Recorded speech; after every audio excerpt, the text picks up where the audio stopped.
welcome to another episode of the Gold Country Media Sports Jam. We had another big week in high school sports, but first things first, let's do some introductions. I'm Jordan. I'm Aaron. And I'm Matt. All right, guys, how was your weekend? What happened for you guys? Let's see. We went and looked at some Christmas lights, which was cool. I've been wanting to do that for a while, and Dovewood is packed as always. But it seems like now it's basically impossible to get into Bayside. You basically have to literally hope and pray that you manage to get a spot in there because all the tickets are sold out like a week prior. But I managed to get in there. They were closing like 10 minutes before I got in there, and they let us in. And they got a really cool display this year. If you get a chance, go check out Bayside. They've got a Star Wars thing this year. They got a lot of cool stuff. So I don't think we get paid promotions on this show, but yes, very, very cool display out there. Aaron, did you see the house on Dovewood that has the victory beam? No, I didn't. I saw that you said that, but no, I went there and I didn't see that. I saw like they have the one house that like you tune into the radio station, and I saw a lot of cool stuff over there. But no, I didn't see the Victory Beam one. I missed it. It's in the back corner. There's a house that's like a little snowblower on their roof, and they have a purple light coming out of it, and it looks like a victory beam. Oh wow, that's great. I missed that. One of Haley's dad's good friends lives on Dovewood. And okay. So we go every year, and it's awesome. But Matt, what about you? Did you get any Christmas light looking this week? No, I didn't. I think we might do that Christmas night actually. But anyway, no, actually, for one of the biggest non-soccer fans around, I watched the World Cup final on Sunday. So, which I have to admit was, I mean, if every game was like that, I'd probably like soccer. But great game. But and then. Sunday night we went to family for a big kind of Christmas party dinner, more of a dinner than a party. But so I'm starting my eating early for the holidays. All right, I like it. I didn't want to say anything, Matt, but I said I felt like tell, yeah. You've been holiday eating. I can't say. I mean, I'm the same, but yeah, we had a pretty relaxed weekend. Like I said, kind of like you, Matt. I watched that World Cup final and a great one, and then I'm trying to wrap my head around the ending of that Raider game. I mean, that was the most incredible thing I've ever seen. I think I scared my entire family because I just started yelling at the TV out of joy when it happened. I literally was watching Red Zone, and I think like the game that just ended was the Chargers game, and I look straight down, and the first thing I see is Stevenson pitch it back to Myers. And I'm like, okay, so they're gonna try to do something here. And then why would you lateral it back to Mac Jones, one of the slowest players in the league? I don't understand that. While I do agree, I actually say I put more blame on Stevenson just because if he doesn't do that initial lateral, I don't think Myers like, oh, okay, we're doing this. Like, right. You know what I mean? But hey, you know what? I'll take it, and a win's a win. And then yesterday was another big day because those who follow me on social media might have seen it, but our family grew a little bit here. If you guys would like to meet our newest puppy, this is Raider, the newest member of our family. And he has a little separation anxiety, so he is sitting on my lap as we record this show. So, but wait, who's got the anxiety, him or you? Yeah, a little bit of both. Hey, you know what? If I have an excuse to have a puppy in my lap all day, I'll take it. But we have had a big week in sports. I know we had one tournament over in Lincoln where all of our teams were playing. Aaron, I know you caught a little bit of that. Matt, you as well. Aaron, let's start with you. I guess talk about just what you saw from this last weekend of sports. It doesn't even necessarily need to be this Lincoln tournament. Yeah, and I will get into a little bit of that because I did catch the first half of the Whitney Colfax game. That was on Thursday. I'm actually going to go back a little bit. I'm going to start with what I saw on Tuesday and Wednesday. Tuesday, caught a couple of girls' soccer games. I caught the first 20 minutes of the 12 Bridges girls versus Center game. By the time I left that, they were already up 2-0. They're a super lethal team when it comes to it in the attacking third. I know they were JV last season, but I think they outscored teams by 50 goals or something like that. And they only played 10 games. So this season they're right off to a great start again. They had an interesting stretch recently where they played Del Oro and West Park, and they did lose both of those games. But again, those are two of probably the better teams in the area, and I think it's a good thing for them to play those teams, even though they're going to be probably D5 or D6 come playoffs.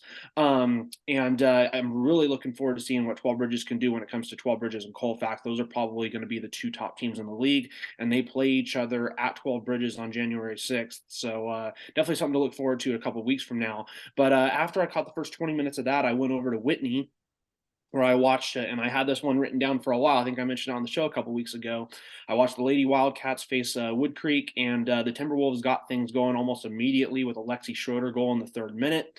The Wildcats just turned it over too much in the first half and struggled to keep possession. Around the 45th minute in the start of the second half, there was a pretty nasty head-to-head collision going for a header on a ball between, I think it was Sarah Grano of Wood Creek and Emily Farley of Whitney, and they were down for a little bit. They were able to walk off. They needed some assistance getting off the field, but I'm sure that they're both doing better now. I just hope both of those girls are okay, because they're both going to be huge players, huge role players for their teams. I hate to say it, and I kind of talked to Whitney's coach after the game about it too, but it was weird to almost actually kind of provide Whitney a little bit of a spark after that happened. You don't want that to be the thing that provides you a spark, but it almost did. Whitney really started being able to move the ball upfield, started getting some more shots on target, got some more pressure going. Even despite that, the Timberwolves still did score their second goal in the 65th minute from a strike by Kaylina Chavez. The Wildcats did answer right back, though, a couple minutes later with a Lauren Hunter strike from 32 yards out into the top corner in the 67th. So that was 2-1. Whitney mounted a couple more attacks, but weren't able to get another goal, and that was the final. So Wood Creek won that one. Whitney just needs more time, I think, to play together. I think this was the first game, or really one of the first times, that they all the expected starters for the season really played. So I think they just need a little bit more time to build up that chemistry. And I think once they do, they're going to be a really good team in the SFL. As I'll get into a little later, I think there's a team that's going to be right on their heels. But yeah, I think that they'll be just fine. The Timberwolves, they should easily win the CVC, and I think it'll be very interesting to see what they can do come playoff time. If they're D2, this Whitney Wood Creek game may be a matchup we'll see again in late February. All right, I like it. And Matt, I know you checked out a little bit of soccer as well in this week, a little SFL soccer actually. What'd you see from your Folsom girls? Yeah, I got 3 high schools and 6 teams, and I caught 5 games. So the only team I didn't see yet was Folsom High's boys soccer, who I think they had a game Friday, but I chose to go to another game. I think they were away or something. But anyway, a week started last Wednesday. The Folsom High girls played non-league against Rio Americana, who's always a good team. Rio Americana won the game 1-0. The only goal came in the last 6 minutes of the game. Folsom features a young team, particularly on defense, but are well coached by longtime coach Rick Kerrigan, and they always kind of start off slow. They always have a hard time scoring goals, but they always seem to win a couple games in the playoffs.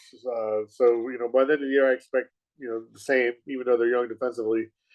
5 of the 6 teams in the SFL make the playoffs, so the only team that doesn't is the last place team that finishes in last. And I think there's been a couple of years where Folsom's finished 5th in the league and has made the semis. So that's how tough the SFL is, and that's how either whether you want to say well coached, or that's just how much better teams in the SFL are. They can finish in 5th place out of 6 teams and go to the semis in the playoffs. But anyway, Folsom will be led this year by a group of 3 seniors: Angelina Kazanek, Kyla Maxwell, and Taylor Valner, and junior Maddie Stroh.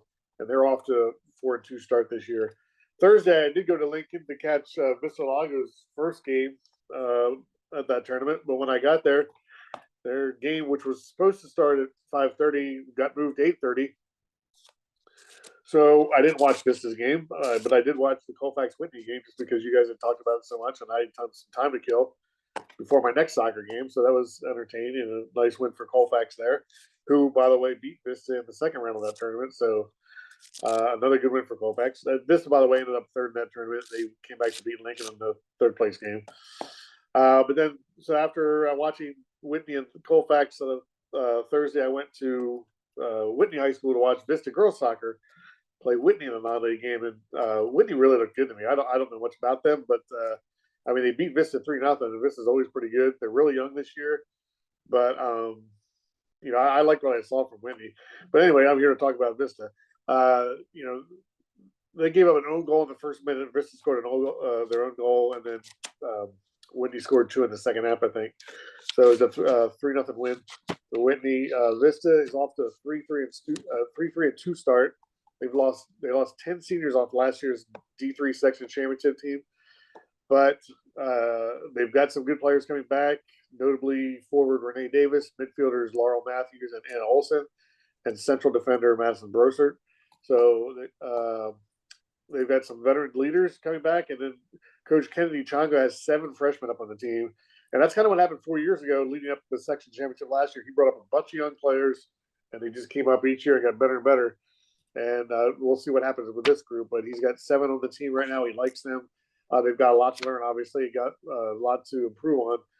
But while he was talking to them, hey, let's not just, at halftime trying to figure out what to do better in the second half. Let's figure out whatever we're doing wrong. Let's figure it out. So by the postseason, we don't have these same discussions about what are we doing wrong, or let's just fix it now instead of waiting until then.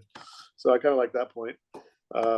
Anyway, so Vista lost that game, but they came back Friday and beat Rockland, I think, which was a nice comeback for them after playing the day before and losing by 3 goals. And then Friday, Oak Ridge boys were playing early afternoon game, so I went up and checked their soccer team out. They looked really good. They beat McClatchy 6-0, and Oak Ridge is off to a 4-0 start. They lost in the second round of the playoffs last year, but if they play like they did against McClatchy, they could go pretty far because they were a very good possession. Obviously, they finished well with 6 goals. They made a lot of quick passes, a lot of unselfish play, and some pretty goals, actually. So if the Trojans can keep that up, they're going to have a good year. And then I went to Vista Del Lago to check out a Vista boys basketball game to end my Friday. And then they actually lost to Vacaville. Played pretty good defense, held them to 49 points, but Vista only scored, I think, 36. They just had trouble scoring.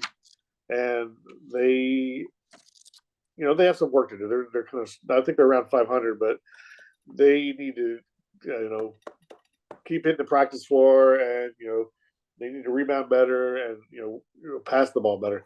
Anyway, so that's I'm going to save my Saturday for next go round. Jordan, you want to talk about what you saw? All right. Yeah. Oh, Aaron, go ahead. I just want to say something real quick because you mentioned in the SFL you can have a team that's 5th and make it to semis. There's history from that just from the fall season alone. Del Oro's girls volleyball team finished 5th in the SFL. They made it all the way to section semis. Actually took Whitney 5 sets, who ended up winning the section title, and then they went on to win a game in the state tournament. So I mean, that's happened plenty of times before. I know that's just one example, but that shows you how good the SFL is. We talk about that all the time. Right. One other thing I was going to say, and I'm going to get into the Colfax Whitney thing in a second, but I looked at, I think, the Max Preps rankings yesterday. I think I saw Colfax was ranked 8th in the section, and I think that's actually a pretty fair ranking. And we were joking about it a little bit over the last week about saying, should Colfax play Folsom? I think they'd get still stomped by 20, but I'd like to see how much of a fight they'd be able to put up against them. I think that'd be a really interesting matchup just to kind of watch and see what they could do. I agree, and like you said, we'll get into them more in a second. I do want to bring up an interesting point, though. If Colfax took 1st in the Lincoln tournament, Vista Del Lago took 3rd, and Lincoln took 4th, I feel like that means Aaron might it's lunch or something. I don't know how that all works, but all jokes aside, I was very Colfax heavy in the beginning of the week. I was actually up there, like I mentioned on the last show. I was at their boys soccer game as they played against Marysville in the first game since Dante De La Torre, their teammate, had passed away. And Colfax, I mean, I talked to the coach before the game, and it was very interesting. He said, and I like the way they did it. I credit to their coach because he handled it very well. I mean, he's a young guy too, so he's dealing with this just as much as the players are. But he said that the players didn't want to do any spectacle or anything like that. Anything they did to honor their teammate, they wanted to do kind of just between them. Before the match, and then the way they honored him on the field was impressive to say the least. They came down and they got a goal pretty quick. I believe it was Matt Schmidt ended up scoring, or I think the 11th minute. Marysville came back with an equalizer, and then Sawyer Truist, the sophomore who actually plays for the Sac Republic Academy, and is also one of my brother's club teammates as well. So it's kind of funny because I know him. he ends up putting Colfax back on top, and that just opened up the floodgates. Colfax ends up winning it 4-1. A great match. Schmidt had 2 goals in it. Cannon Tomlin, who was a standout on the football team, had a goal for Colfax as well. So that was a big one. I caught the Colfax girls game actually right before that because they ended up doing a doubleheader, and Colfax girls were just unbelievable. I mean, I got there at halftime of the girls game, and Colfax was already up 5-0 on Marysville. And I think the final score was 7-0, and they took control of that game from the start, and it was never really a match. And then, just from what I've seen from that team so far this year, Colfax girls soccer is impressive. And I've actually talked to the head coach, Cara Diedrichs, who's the mother of Kaya Diedrichs. And if you watch this show or read any of our articles, that name should be very familiar to you. She's a standout on the soccer and the basketball team. And I asked her last year when they hit the postseason of how do you decide if there's conflicting times? Because they work it out during the season to where they don't have to, conflict too much and anything like that. And there's no crossover. But I said, what do you do in playoffs when, basketball and soccer are playing on the same day? How do you decide where to be? And the rule that they worked out is whoever is the higher seed, that's who she will play for. And if it's not that, then she will, then it'll be like the better matchup. But what's going to be interesting about it is I think there's a very, very, very real possibility that Colfax girls soccer and Colfax girls basketball are both going to be 1 seeds in the playoffs this year. So it'll be interesting to see what happens in that. Something to keep an eye on. And like we said, Colfax girls beating Whitney, they beat Vista. They end up winning the Orville tournament. That's a huge win for the girls basketball team. They beat Orville in the final. They won the Lincoln tournament. It's a huge thing. I think, we've all kind of said we're impressed with Colfax. I know the Del Oro win's a foundation game win, but they now have a 20-point win over Del Oro, an 18-point win over Rockland, and a 14-point win over Whitney. And I mean, they're 3-0 in the SFL right now. It's something that's eye-opening because at the end of the day, this Colfax team is a very good team, but if you beat 3 SFL teams, you are a very good team. And the fact that a Division 4 school is doing it, they're going to be impressive to watch. And I'm with you, Aaron. I'd be interested to see them take on, an Oak Ridge or take on a Folsom. I still think, the Oak Ridge or the Folsom would get the nod in that game, but Colfax has proven that they can hang with the big dogs and they can fight. And I'm impressed with them, and I'm excited to see how far this team can go. Well, if they do it like they did last year, I think what they'll probably end up doing for section championship games of Golden One is they'll probably have the even divisions on one day, and I think the odd divisions on the other. I'm pretty sure that that's what they did last year. So if I have a D2 team in there, let's say Whitney or Rockland or somebody like that who goes D2 ends up making it, I'm definitely going to try to get there earlier in the day to watch the Division 4 finals for Colfax because that regardless of who they play, they're just an exciting team to watch for sure. Yeah, and honestly, the only concern I have with Colfax is it's a similar one to last year, but they're returning every player from last year. So I think they've learned the lesson from it, but it's just they're so good that when they get into league play, the PBL is a good league. Bear River won a section championship last year, and I'll get into that in a little bit too because I checked them out yesterday. But they're going to go essentially a month to 2 months without really being challenged until they hit the postseason. And that's really the only concern I have with the team at the time is, are you going to get into the postseason, maybe get in the semifinals or the quarterfinals and overlook someone? And we talked about that, and because a team that very similarly you can look to from last year that had that same problem was the Ponderosa boys team, who was one of the best teams in all of the state, and they lost in the first round to St. Mary's, the 16 seed. So it's very rare to see something like that happen, but that's definitely something that could pose a potential problem if you don't face the proper competition for sure. Oh, absolutely. Hey, Jordan. Wood Creek baseball as well. But go yeah, ahead, exactly. Mm-hmm. Yeah, I just wanted to say I don't think that'll be a problem because they're playing these teams now. Obviously, they can't play these teams during the league season. I mean, they might be able to schedule a 9-league game, 1 or 2 in January, February. But kudos to Kofa. I mean, this was a tournament. I mean, I guess they can't control who they play, but kudos for them to enter into these tournaments with these better teams in because it's only going to make them better. And a lot of teams, or coaches shy away from that. Like, let's just play teams that, that are division but just credit for Colfax for challenging themselves. Yeah, I mean, and one of their most impressive wins too. They played Calaveras, who most people had as the number 2 team in D4, and they beat them 65-30. So if that's the gap between number 1 and number 2 in that division, then you just got to take care of your business. But kind of throwing it back, we're going on a tangent on Colfax. I know we had lots of other sports. Aaron, kind of throwing it back to you. What were some of the other games you caught this week? Yeah. So Wednesday of last week, I actually checked out my first wrestling duel. It was Lincoln versus West Park. The Panthers started strong, going up 15-6 early, but the Zebras got 4 straight pins with Kelly Little, Peyton Reaper, Ethan Volzer, and Joshua DeTilio to make it 30-15.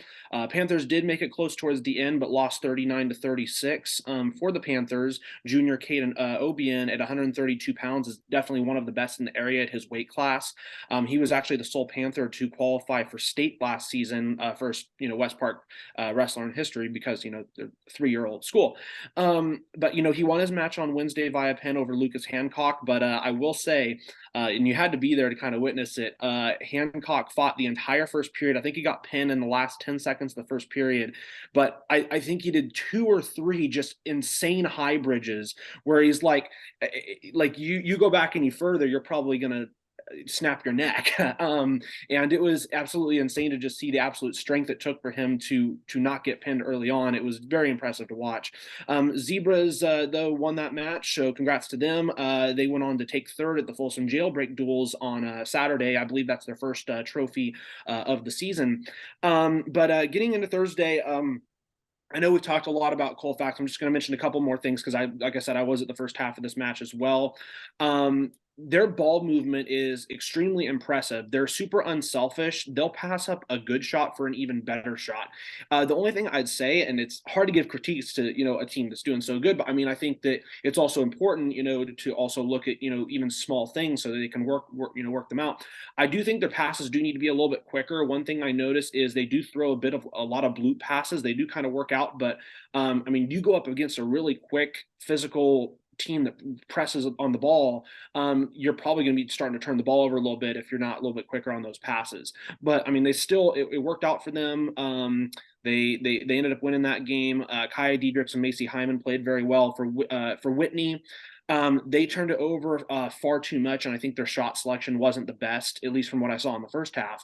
I heard that they made a little bit of a run early in the third quarter. I do expect them to still be second in the SFL. Harper Peterson had 9 points and 6 rebounds in the game. I know that she has been playing obviously a lot better than that. And then Kendall Dykstra had 9 points and 2 rebounds, and she's actually been having a really good season so far as well for the Lady Wildcats. So that's how that one went.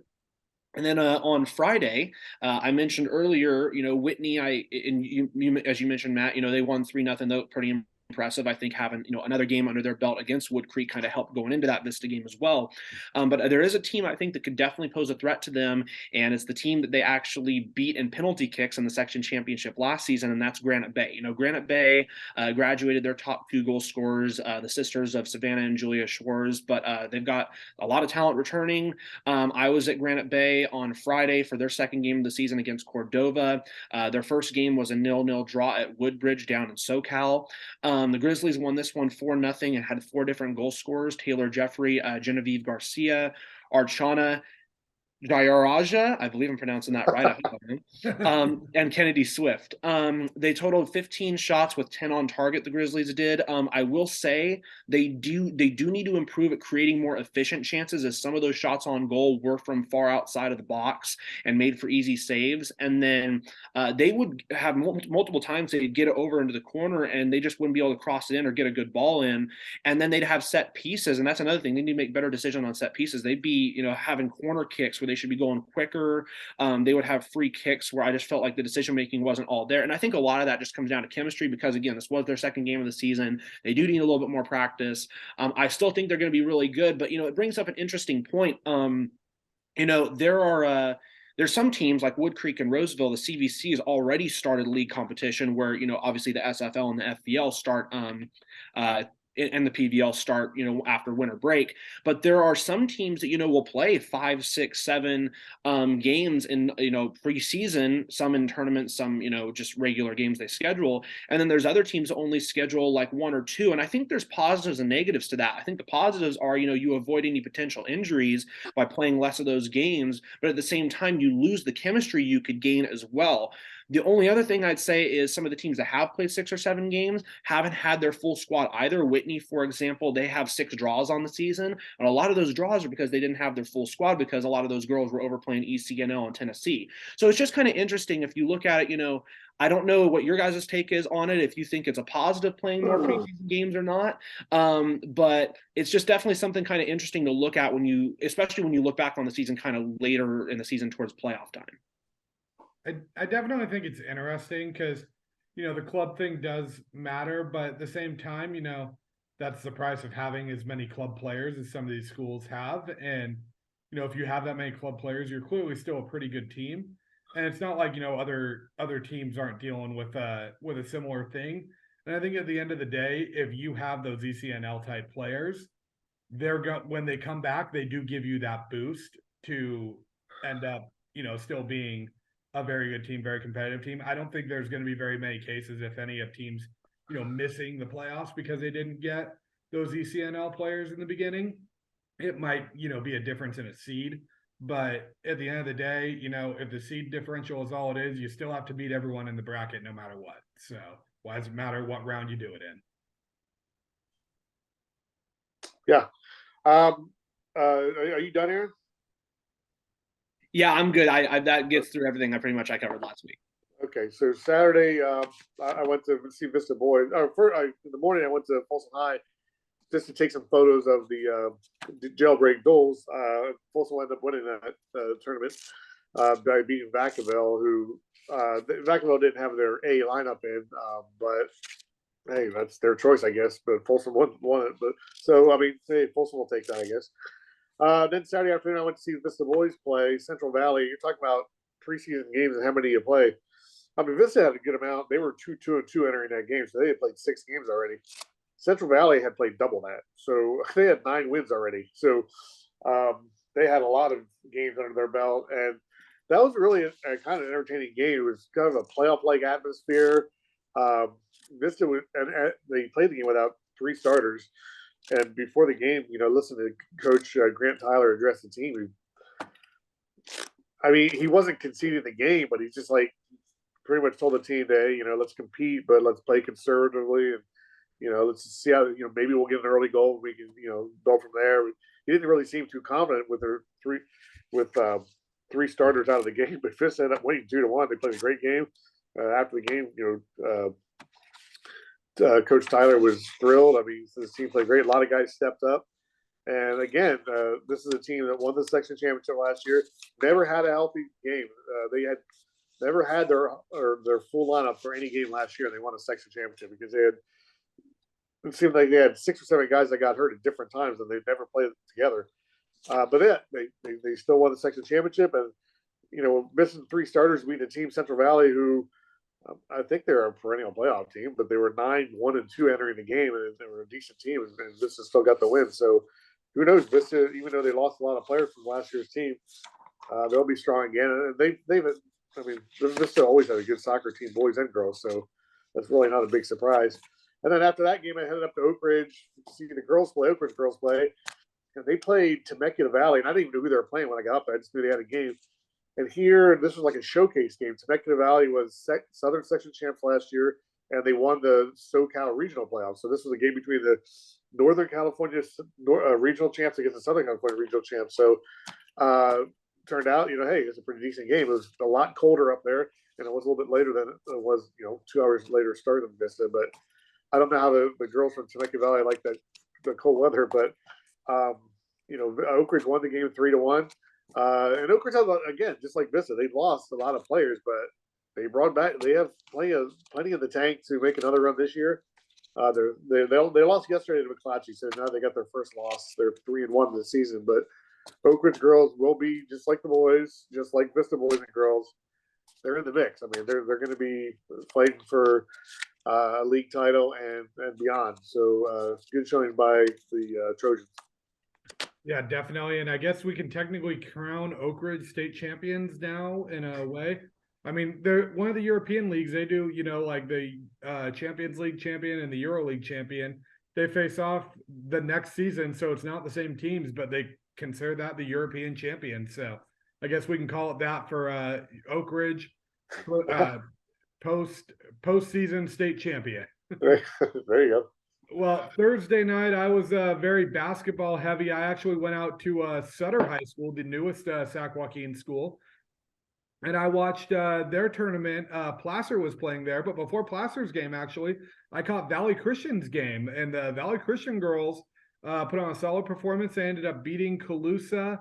Calusa did kind of run the floor on them a little bit, but Valley Christian just dominated on the boards, and that was a huge win for the Lady Lions, who are now, I believe, 9-1 or something impressive like that, and they are a force to be reckoned with. And then right after that, I was at the Placer girls game as they took on. I'm trying to remember. I think it was, who were they playing?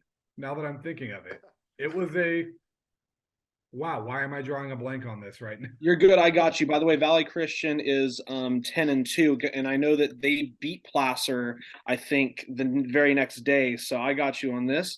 Everybody, bear with us here for 1 second. This is one of those "don't tell me it's on the tip of my tongue" type of thing. And I just Gridley. They played Gridley. Yes. I knew it. See, I knew I was gonna get there. But Placer ends up beating Gridley. Gridley actually gave him a little bit of a game in that first quarter, and it looked like it was going to go down to the wire. And then Placer just turned it on all of a sudden. Gridley played some great defense. They made it really hard for Placer to get down low, but Placer found an outside shot, and they really got after them all game. And they, Placer they took it to them, and it was a big win for them. It's a great win. I talked to Tony Camelucci, the head coach there, and Placer is having, I don't want to say a down year, but they're not having a team that they're used to over there. And he said it's a huge thing when you can win a game like that, where things aren't going your way and things are getting frustrating, and you still find a way to get it done and you can adjust. And he said that was a huge win for his team. Things didn't go great for the rest of the tournament. They ended up taking fourth. They lost to Faith Christian and then to Valley Christian in the third place game. But hey, a good tournament for Placer still. I think they'll take it, like I said, with a young team where a lot of them are still kind of trying to learn where they fit in that lineup and learn that system. I think, getting a win like that is a big one when things don't go your way. And then, go ahead, Ernst. Just out of curiosity, did Faith Christian end up winning that tournament? I know they have Audrey Harris, who was, I think, the leading scorer in the country last year. So I just curious. So fun fact, the player on Faith Christian now that's that crazy leading scorer is her younger sister. Did she graduate last year? I believe so. Oh, okay. Gotcha. I thought she was a junior. My bad. Okay. No, you were all good. And then at least I will say this. I didn't see them play. This is what I was told by a coach, and it was the younger sister there. So gotcha. I'm not confirmed. Faith Christian is not in the range, so I didn't get a chance to. Sorry if anyone from Faith Christian is reading this. Please fact check me if I'm wrong. That being said, I don't actually know who won that tournament. But Faith Christian is one of those teams too. They're going to be in that kind of what I believe like D6 range. Mm-hmm. And they're going to be a force to be reckoned with, especially with a scorer like that. And then on yesterday, actually on Monday, I got to catch a lot of basketball. I caught 3 games yesterday. And I'll start at 9 a.m. at the Sac Adventist Holiday Invitational. As Forest Hills girls basketball team took on Sutter. They won their 5th game in a row over this time over Sutter. They won 48-26. They were led by the backcourt duo of Addie Aldrich and McKenna Lechner. Lechner and Aldrich combined for 25 points in the game. If you guys recognize the Lechner name too, she was one of the top cross-country runners in the state this last year. The big thing with that Forest Hill team, and I talked to their coach, and she said we are fast and we use that to our advantage. And when you're playing in Division 6, Division 7 against those smaller schools, a lot of times they're not in as good a shape as you, and they can't run the floor the way that you can. So having, a state champion cross-country runner, a state, placing cross-country runner is going to help you with your ability to run the floor. Then the other thing too, people don't realize with Forest Hill is when you get into the Division 6, Division 7 schools, a lot of them are private schools. But Forest Hill is one of the few public schools in that, which means that everyone that went there, you have grown up with these kids since kindergarten. So the chemistry on some of these teams is, I mean, phenomenal. And Forest Hill's now 8-3 on the year. They're a team that, I talked to the coach and she goes, I don't think this year is the year they can win it, but with the youth they have, the chemistry they have, and just how much potential and just raw talent they have. She said that the window starting like next year and the year after, this is a team that can be competing for section titles. So they're going to be a team to keep an eye on. But hey, 5 straight wins. So great job, Lady Wildfires. Then I was up, speaking of the defending section champions, like I mentioned earlier, I caught Bear River for the first time, the defending D5 girls section champions. They beat Hiram Johnson by this is a rough one, but 63-10 last night. They ended up improving to 6-5 on the season. They graduated or lost 6 players from last year's lineup. They lost pretty much every single starter and a few big role players. Their 2 biggest players on this year's team, one of them is a sophomore. She wasn't up last year. And I guess I'll say 3 biggest players. And then the other ones, one of them averaged 5.8 points a game, the other 1.3. So, it's a lot of players that are familiar with the system, but they're finding themselves in new roles. Sophomore Taryn Cleek, she led the way with 21 points for Bear River last night. They just frustrated Hiram Johnson with their defense. I mean, I don't think the Warriors got a good look all night. And, Bear River just did a good job. They stayed out of foul trouble and played a good game. And then last night, I capped it off by going back to Sac Adventist, actually, for the 8 o'clock tip-off as Colfax boys took on McKinleyville. And I'll say this is McKinleyville played some of the best defense I've ever seen, especially in that first half. They outscored Colfax 30-11 in the first half. They pretty much gave the Falcons nothing inside. I mean, they forced Colfax to just take shots from behind the arc. And the problem is Colfax is not a shooting team. They like to play down low in the post. So when you take that away, they're uncomfortable. And that's another case of a young team. Colfax did bounce back a little bit, but it was just too little too late. I think the final was 57-41. McKinleyville won. I talked to Colfax's coach, though, and they got the ball inside a lot more in the second half and played a lot better in the second half and started actually putting the pressure on McKinleyville in the second half. And I talked to him, and he said, obviously it's frustrating. You want to win everything. But with a young team, he goes, you almost need to have these frustrating games and these games where teams fluster you and they make you uncomfortable because, when you're getting into big league games and when you're even maybe getting into postseason play, you're going to be facing teams that do that to you, and you need to know what to do. And, you need to be able to recognize it. So, even though it's a loss on the scoreboard, it's not necessarily a full loss because there's a lot you can learn from that and when a team can make you uncomfortable. And he learned a lot about how his team can respond to that. And Colfax actually ended up outscoring McKinleyville in the second half. And it was not, the Panthers didn't take their foot off the gas by any means. Colfax just played a much better second half. They cleaned it up. And with a young team, I think if you can find a team that can make halftime adjustments, that's half the battle. And I know we've got a few other performances in the area. Let's start with you, Matt. I know it's we haven't heard from you in a minute. It feels like I feel like everyone has so much we're going through. Matt, what were some of the other performances you saw in the area? Well, my athlete of the week is Xander Webster for Pulse Fight Wrestling. He won all 5 of his matches at the jailbreak duels. And made the all tournament team, and he's off to 11-1 start this season. So he's my athlete of the week. Hey, you mentioned you were talking about that cross country runner. I don't know what plays basketball, whatever school that was. Lechner. Yeah, it reminded me. I was talking to Vista's soccer coach Grant Tyler after the game. He's talking about one of his sophomore midfielders. I think it's Aiden Galvin, and he's like, he just doesn't get tired. He's a workhorse. It's like he's got 4 lungs. It just made me laugh because, it just made me think of that cross-country runner. So, yeah, anyway, my athlete of the week is Xander Webster. All right. I like it. Aaron, throwing it over to you. What were some of your impressive performances? So before I get into that, I actually looked it up, and it's actually kind of a cool.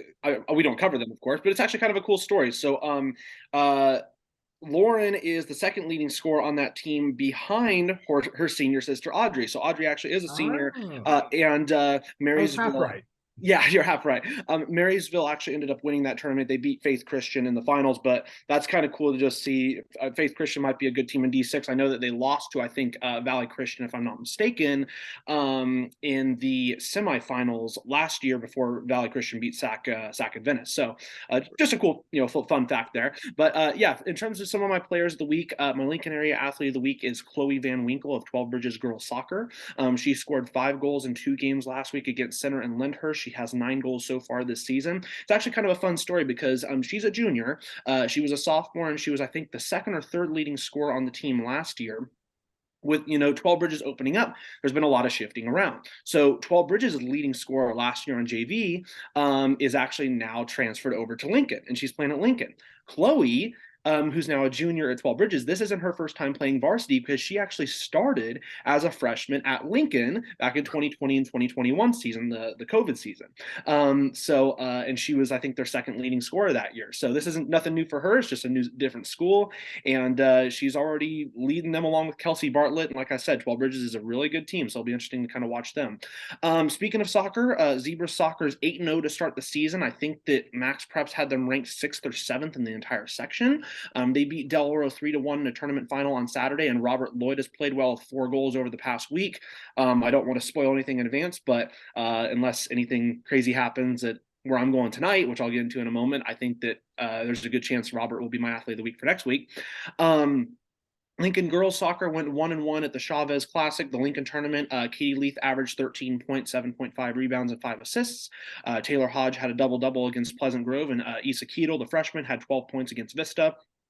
My South Placer athlete of the week is actually going to be an athlete of the week that you had, Jordan, up in your area, because you cover Del Oro for football and I cover Del Oro for the other sports, and it's Brandon Hill. He earned the MVP at the Les Curry tournament at Davis High. The Golden Eagles narrowly defeated Whitney 61-60 on Saturday. Hill scored 14.3 points, added 7 rebounds per game in the tournament. I guess we could say he's our first 2-time Gold Country Media Athlete of the Week, but in 2 different papers, of course. A couple other performances I wanted to shout out. Granite Bays basketball senior Yaqub Mir scored 40 points on over 60% shooting against Lodi at the Riley Christensen tournament at Clayton Valley Charter on Saturday. Austin Ito of Wood Creek, 17 points, while Tay Hollins added 15 in a 58-51 win over Del Campo on Friday. Del Campo, another team we don't cover, pretty good team. They beat Lincoln. I know they've given a couple of, I think, Jordan, I think they've given one of your teams, maybe Placer, a scare. They're a decent team to watch for sure. I'm sorry, what was that? They gave Placer a tough game. Yeah, they're a team definitely to keep an eye on. Yeah. What sport? Boys basketball. Boys basketball. Yes, I'm sorry. I probably should have mentioned that. And then a couple other performances. Cash Williams, William Jessup, senior, I believe, 29 points and 3 steals on 10 of 21 shooting in a 75-71 win over Cal Maritime on last Tuesday. Back to soccer. Bella Madigan of West Park has 7 goals for the Lady Panthers in her first 6 games of the season. The Lady Panthers just beat 12 Bridges 2-0 on Monday. She scored 1 of the 2 goals, while Erica Grillion had the other. And then Lexi Schroeder, Wood Creek girls soccer, 6 goals in her first 3 games of the season for Wood Creek. All right, I like it. We got a busy week with all the sports. I mean, I guess last week before winter break, everyone's getting those last couple games in. I know a couple notable team stuff. Well, I guess first I'll do an individual one. For wrestling, Placer had a pretty good showing at the I believe it's Marty Manges tournament. Grant Eklund and Leland Rodriguez both got second place in their respective weight divisions. Eklund was in 152s, Rodriguez in 126. Enzo Gallo took third in 145.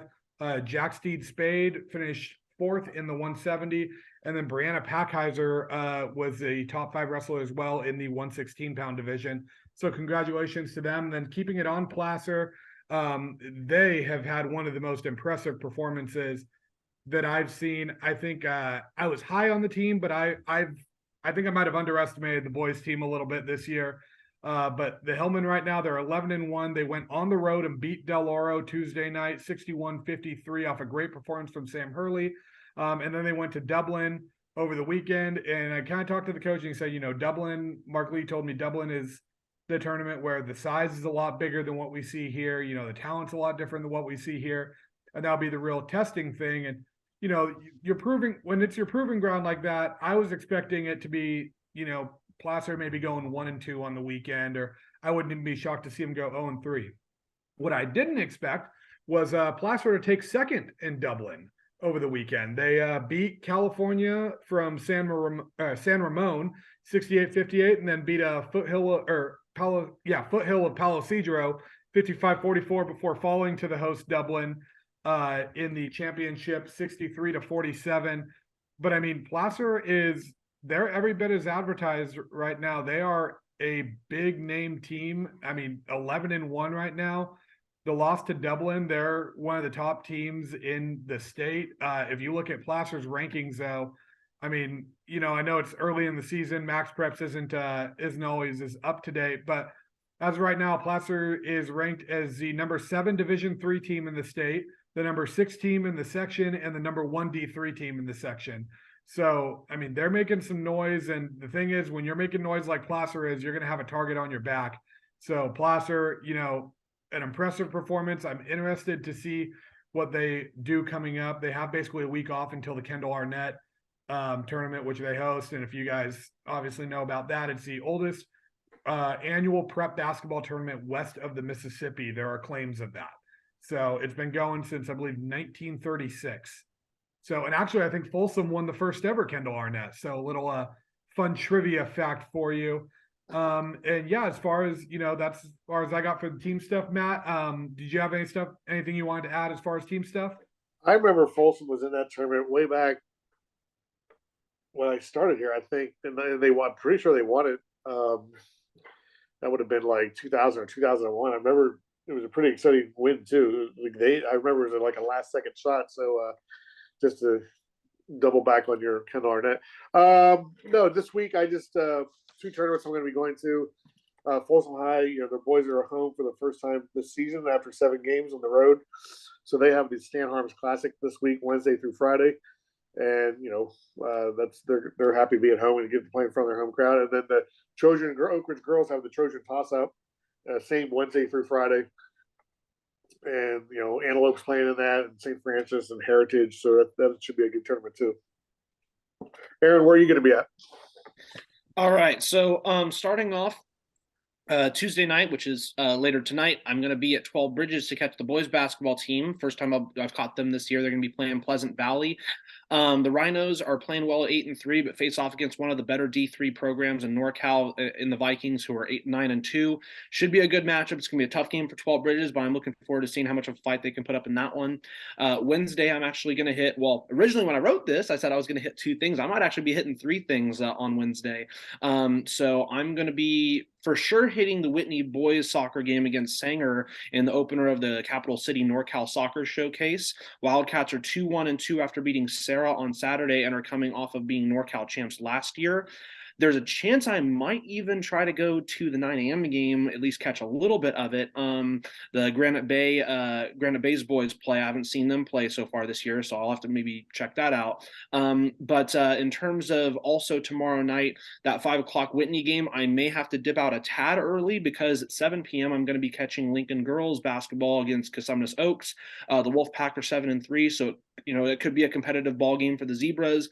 Again, I think the only 2 games the Zebras have lost so far this year were to Del Oro in a game that I covered, and then that Vista game in the Chavez Classic. So that'll be interesting to see how that goes on Wednesday.